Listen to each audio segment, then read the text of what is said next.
Hello everybody, I want to show you with this video how you can remove the back cover of the Samsung Galaxy Xcover7. Yeah, for that you need to turn the phone first. And to remove the back cover you will find here a little notch. Can you see it? And with that notch you enter just your fingernail or a screwdriver and then you can remove the cover.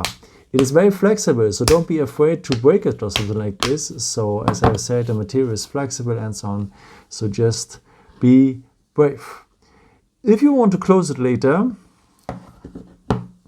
it's the opposite. You just lay it down on the back cover, and then just press on the sides to close it.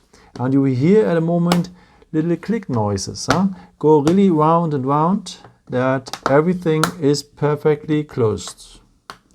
Pretty important because the phone is water resistant and you don't want that water comes inside. So just go twice round and round.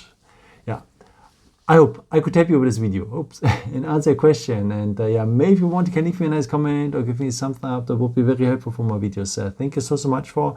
And I've created also some other videos if you're interested in with some more tips and tricks and so on. I can also subscribe me if you haven't done it before. Thank you so much for your support, and yeah, maybe until next time. Ciao.